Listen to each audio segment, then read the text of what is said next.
The Avenger. The road to crime ends in a trap that justice sets. Crime does not pay.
The Avenger, sworn enemy of evil, is actually Jim Brandon, a famous biochemist.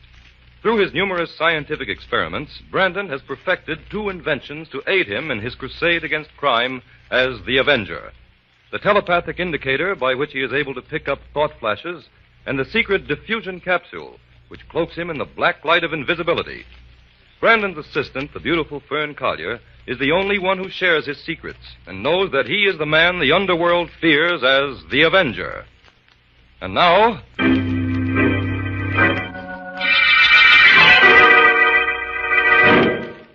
The Avenger and the High Tide Murders.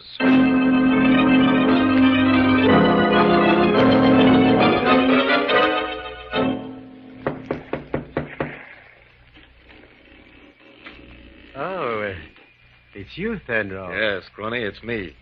Who are we expecting, the cops? No. Come on in. Mighty glad you came, Fenro. Did you follow my instructions? Sure, nobody knows I'm here. You don't think I'm fool enough to let anybody know I'm mixed up with you, do you? Now, Fenro, there's no cause for you... Shut up, Scrawny. A gun? What are you pulling a gun on me for, Fenro? Because I don't trust you, Scrawny. Not even when I can see you. Well, I've always been fair to you, Fenro. Shut up, I told you. I'll do the talking this time. You're a double-crosser, Scrawny, the worst kind. You got a guy in deep with you, and then you double-cross him, cheat him. I haven't cheated you, Fenro. Honest, I'm not giving you the chance to double-cross me, Scrawny. I come for my share of that last shipment you got, and I'm not leaving without it. Sure, Fenro. In fact, I want more than my share, since you're holding out on the other boys. Sure, Fenro. That's why I sent for you. To give you your share. We'll be partners, Fenro, you and me. Never mind that. Where's the stuff? Right over there in that box. I'll get it. Stay where you are. I'll get it myself. If you make a move, Scrawny, I'll plug you. All right. Help yourself, then. Scrawny! Help! Scrawny! Goodbye, Fenro. The tide is going out, and you go with it. Just like the others, out with the tide. You were smarter than the rest of them, Fenro. Only you didn't know about this trap door, did you? Nobody but Scrawny knows about that. Just one more victim, and all the money will be mine. One more victim.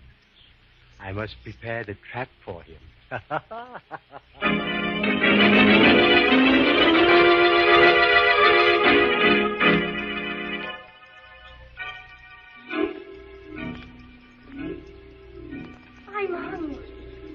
hungry. I want to stop working now and go to dinner. All right, Fern. All right. We'll take time out now for dinner. I've been waiting for you to say that. I know you have. The telepathic indicator caught your thought flashes. I didn't realize how late it was. That indicator is working so well lately, I've absolutely no privacy. Yes, we're getting wonderful results, Fern. Of course, a lot of the flashes I pick up are unimportant, but do you realize that our experiments in thought projection and transmission have gone far beyond those of Edison and Creel? Oh, I know, Jim. Jim. Yes, Fern. Jim, let me try the diffusion capsule. I've been reading up on all those experiments you made with black light, and Fern, you must put that idea out of your mind. I told you before that it would be impossible. It's a very dangerous process. Oh, I know it's terribly dangerous, Jim, but I'm not afraid. No, and that's final, young lady. Why, the diffusion capsule knocked me for a loop every time I tried it for 3 years, until finally I was able to hit just exactly the right formula. Oh, but Jim, now that you have the right formula... Fern, you don't understand. That formula will only work on the individual who tested it every step of the way on himself. But, Jim, think how much more valuable I'd be as your assistant if I could become invisible as you do. Perhaps, but it isn't possible, Fern. Why? Let me explain. The diffusion capsule is a combination of 2 experiments, 2 processes. First, it's a question of harnessing the light rays that are normally invisible to the human eye and concentrating them in tiny capsules to be released at will. After I'd spent years perfecting that formula, I had to set about finding a serum that I could inject into my system that would affect the pigment cells in such a way that when these concentrated rays were released around me, they'd dissolve both color and dimension and render me invisible. Then it's the injections that are so dangerous. Yes. For 1 whole year, I was able to stand them only in very small doses. And then gradually, after several years, my system absorbed enough of the serum to camouflage me completely when the concentrated light rays fell upon me. But if I hadn't been in exceptional physical condition, Fern, the whole experiment would have been hopeless. Well, perhaps you're right, Jim. And but besides, you're much too attractive to want to become invisible, even for short intervals. Oh, Fern, now you do understand, don't you? Of course, Jim. Let's forget it. I couldn't manage without you, you know that. Why, you've come every step of the way with me on the telepathic indicator. I simply couldn't have perfected it without you. Thanks, Jim. Now, if you'll put those test tubes away, I'll turn off the indicator, and we'll go out for something to eat. Right. Fern. What is it, Jim? A man's just been killed. Jim, the indicator? Yes, I caught a distinct telepathic message. Well, how can you be sure someone was killed? Because the message came in so strong. It's been proved through thousands of experiments that 85% of all psychic impressions received are relayed by those who are suffering violence. What was the message, Jim? It's strange. I've had 3 messages like this in the last 2 weeks, all on the same thought wavelength. Only this last one was stronger than the other 2. The sounds were all the same, though. What kind of sounds, Jim? Lapping water and wind, mostly. And then the sudden sound of a heavy door opening and a splash. Do you mean like someone falling in the water? Yes. Only this time I also received the impression of a man's voice. A man's voice screaming out a name. What name, Jim? Something that sounded like Scrawny. Scrawny. What do you suppose that could mean? I don't know yet. Oh, will you answer the phone, Fern? Yeah. I don't want to leave the indicator. Maybe I'll pick up something else. Hello? Yes, he's here, Inspector White. Yes? Where? At the Cragmore docks. Oh, yes, I'm sure he will. I'll tell him. Thank you, Inspector. That was Inspector White, Jim. What did he want? The body of a man's been washed ashore at Cragmore. What? He wants you to come down and make some special tests. The inspector thinks it's murder.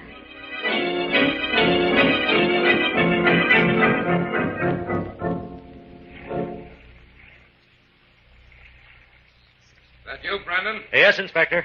Coming, Fern? No, I'll wait here at the car, Jim. All right. Well, Inspector, find any clues? Very few.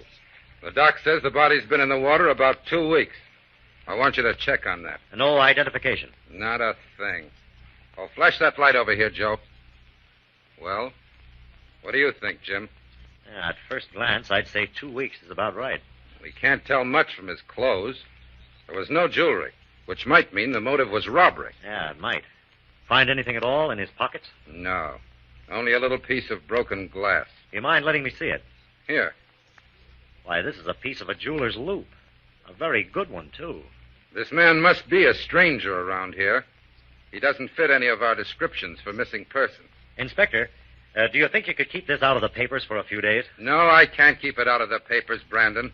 And I don't see why I should try. Well, you're in the driver's seat, of course, Inspector, but if I had a day or two, Look, I think... Brandon, All I want from you in this case is a complete chemical analysis report.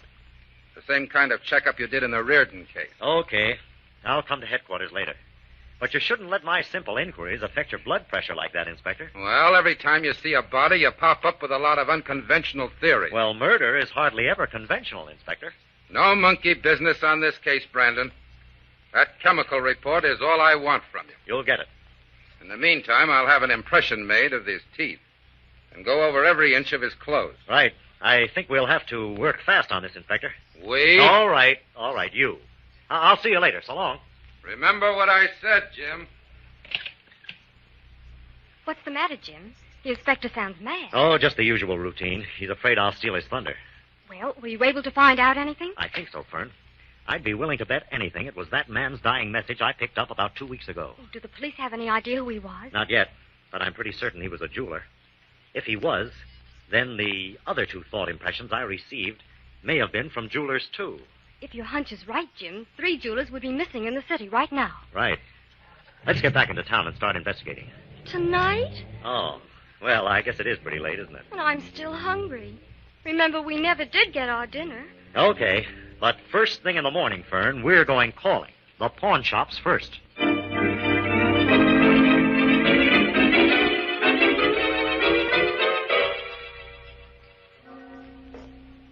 Been waiting long, Jim? About 10 minutes. Sit down, Fern. Thanks. Oh, golly, I didn't know there were so many jewelry stores in the whole world. I'm tuckered out. And hungry, no doubt. Mhm. I ordered for you. Oh, waiter. Oh, waiter, you can bring our food now. Right away, sir. Well, how did you make out with your list, Fern? Well, out of all the shops I covered, there was only one owner missing. He's been out of town for a week. Did you get his name? Yes, it's, Don't tell me. See if I can guess. Was it Artemis? Yes. How did you know? I'll tell you later. I want to give you my report first. Oh, I'm trying to be patient, but my curiosity's killing me. Well, first I found out that a pawnbroker by the name of Blake has been out of town for 2 weeks. Jim, do you think he could be the one whose body was washed ashore last night? I think there's a very good chance that was Blake. I called Inspector White, and he's going to check on it.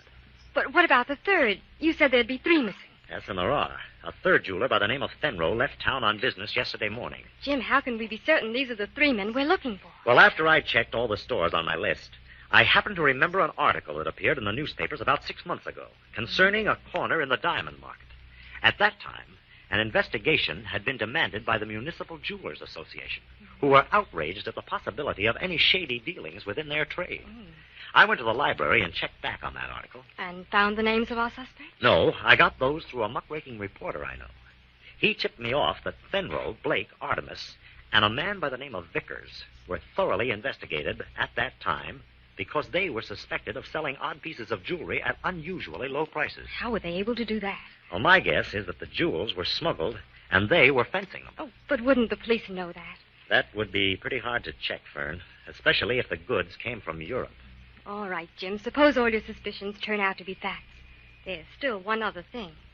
If 3 jewelers are missing, why haven't their families reported it to the police? Because they're not considered missing. To all intents and purposes, they're just away on business. Oh, I see. Well, what do we do now? We start searching for the missing piece in the puzzle. The missing piece? Yes, the 4th jeweler by the name of Vickers. We've got to find out whether he's also known as Scrawny. For if he isn't, he's next on the list for murder.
shop belonged to Vickers.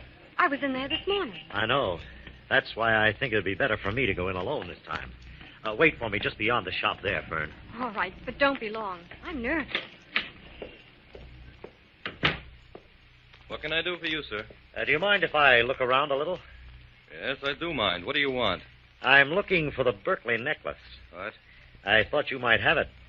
I tried all your partners' places, but they didn't seem What to... are you talking about? I have no partners. No? I understood Artemis, Blake, and Fenro. Get out of here. That's no way to treat a customer, Mr. Vickers. Get out, I say, or I'll call the police. I don't think you will. Get out! Put that gun away, Vickers. You're in enough trouble already. I'll give you exactly 5 seconds to blow. All right. You win. What happened, Jim? I think he's our man, Fern. He pulled a gun on me. But we've got to get some evidence. Well, how? You go into the store and pretend you want to buy something. Uh-huh. Keep him occupied for a few minutes. Well, I'll do my best. What do you plan to do, Jim? Examine his safe. It must be in the back room. It's not in the store. Jim? Yes, Fern, it's time for the Avenger to take over. I thought I told you to get out. Where did he go? Where did who go? That man with you. There's no one with me. I was sure I saw him come in the door, and then he disappeared. Well, there's no one here. Maybe the sunlight blinded you for a moment as I opened the door. I don't know. I was sure. I must be seeing things. I came in to look at that gold pin you have in the window, the one with the topaz in the center. Would you show it to me, please? Yes, I'll get it. The one on the right. That's it. Oh, my, it's lovely. How much is it? $40. 40? Oh, I'm afraid that's too expensive. Oh, I have a smaller one. It's in the back room. I'll get it. No. No, never mind. This is the exact size I'm looking for. Perhaps I All right, Fern. I've finished. Come Right. on. What did you say? Oh, the pin. Well, I hadn't planned on anything so expensive. Busy, Vickers? You? What are you doing here? Stow that, Vickers. I've got business with you. Get rid of that customer. Sorry I can't take the pin. Thanks for your trouble. Did you find anything, Jim? Plenty. Who was that man who came out of the back room? What man? There was no one back there. Well, the man came through the back way shortly after you did. Vickers was terrified of him. Fern, we've got to go back there. Vickers may be in danger of his life. Come on. Oh, that door's locked. Stand back, Fern. Yeah. I'll have to break it down.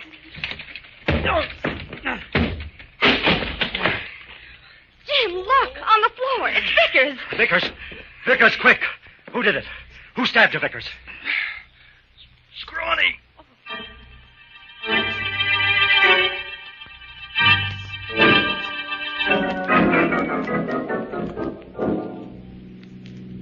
What part of the beach does this road lead to, Jim? A place called Peabody's Cove. Never heard of it. Who's Peabody? Captain Peabody is an old sailor. His family has owned this stretch of beach for generations. The captain makes his living renting fishing dories. But why are we going to see him? Well, Captain Peabody knows everyone along the coast for miles. Mm-hmm. I want to try to get a line on that man you saw in Vickers' pawn shop. Oh? You said he gave you the impression of being a seafaring man? Well, it was only a vague impression, Jim. Yeah. His face was weather-beaten, and he used the term stow that. Not much to go on, really. Yeah, and there was one other thing. Vickers was killed with a knife. A fisherman's knife. Ah, there's Peabody's place now. Oh, look at all those boats. Aren't they beautiful?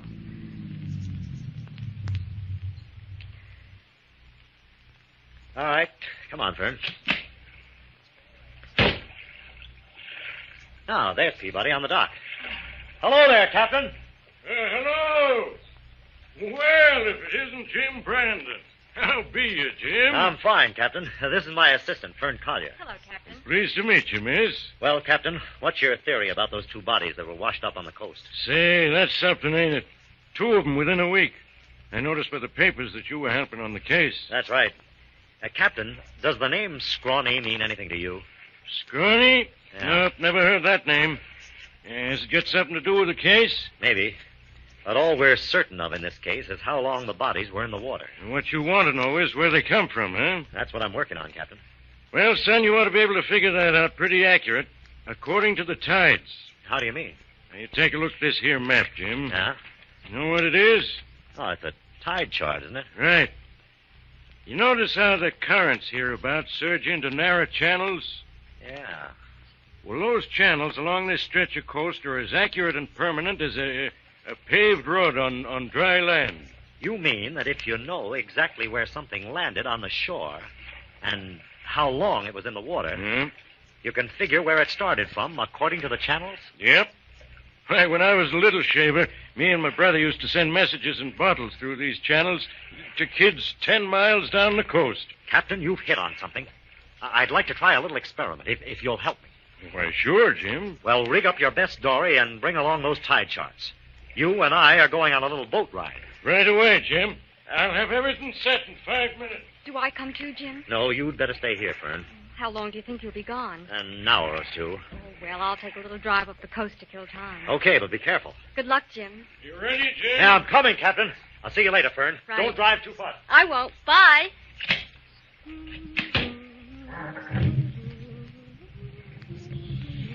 That's a gun in your back, lady. Who are you? Start driving north. No, I won't. Start driving, I said, or I'll let you have it.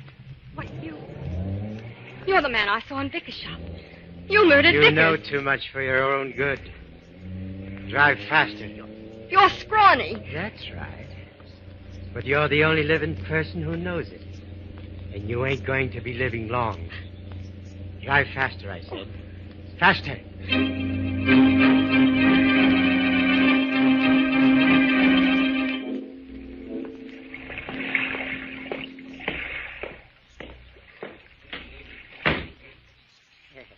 Well, young lady, you haven't much longer to wait now. If you're going to kill me, why don't you do it and get it over with? Why do you keep me tied up here? We have to wait for the tide. The tide? What has that to do with it? Everything. Out with the tide. That's the way it must be. You mean I'm going to be drowned? Of course. I thought you knew that. You seem to know so much. I'm not the only one who knows about this place. The sounds. Someone else knows about them. The lapping of the water, that creaking door, the spring of a trapdoor, that No flash. one could know of them but you. Everyone else who ever came here is dead. You'll see. The police will find you out there. That's enough of that. I know you're bluffing. How much longer before? Half an hour yet. Exactly half an hour.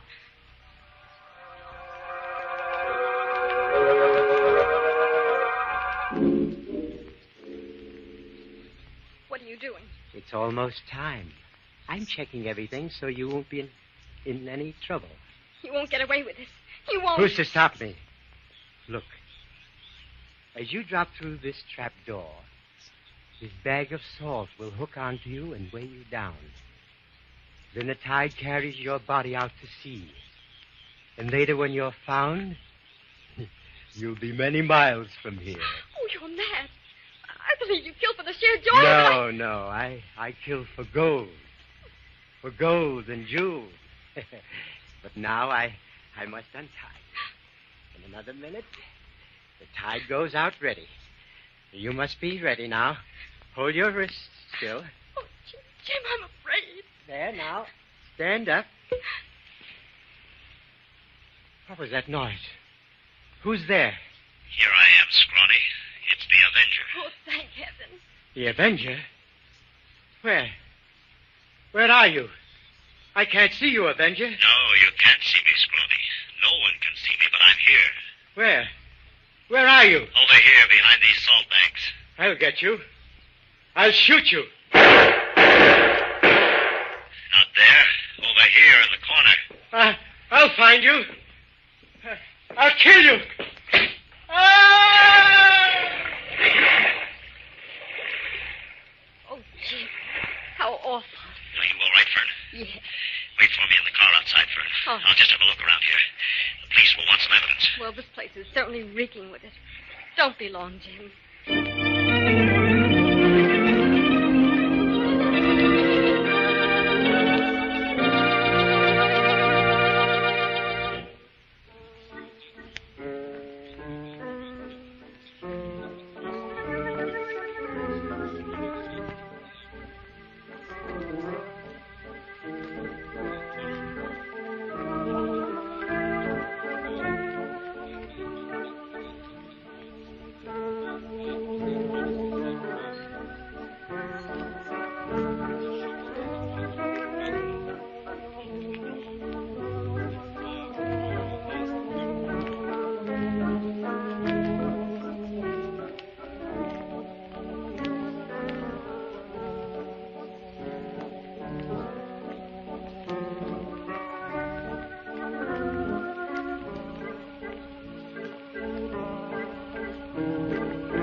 thought I'd better call in this completed report, Inspector, to save time.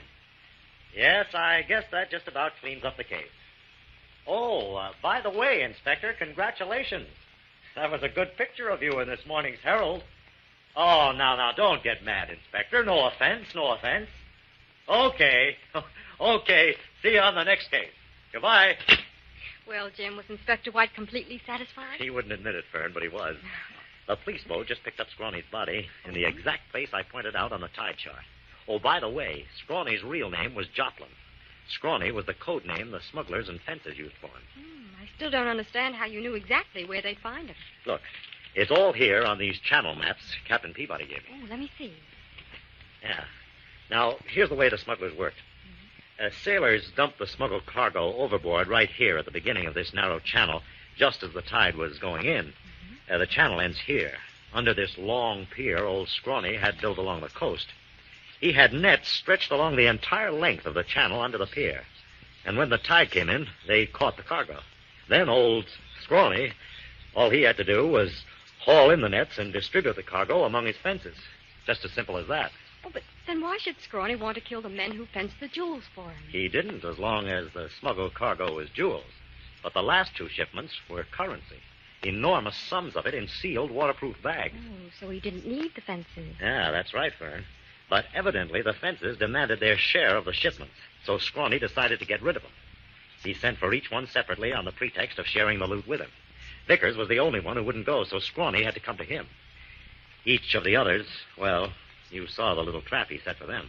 Yes, I saw it, but I was too frightened to understand how it worked. Well, those salt bags were rigged up to hook onto the victim automatically as he fell through the trap door. This was always done just as the tide was going out, so the victim was immediately carried out to sea. But where did the salt go? After a time, it dissolved in the water, and the bags fell apart because they were made of semi-perishable cloth. Oh, Jim, it's horrible. And to think that I... Now, you mustn't think about it anymore, Fern. The case is closed.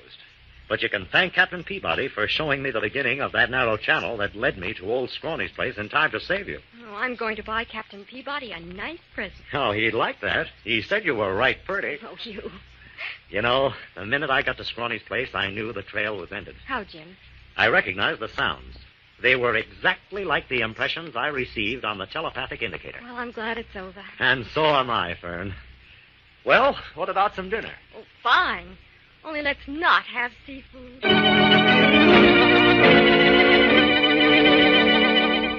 All characters, names, places, and plots used in the Avenger program are fictitious. Any similarity to persons living or dead is purely coincidental.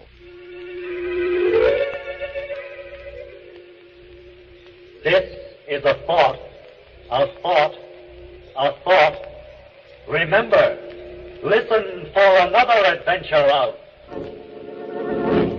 The Avenger,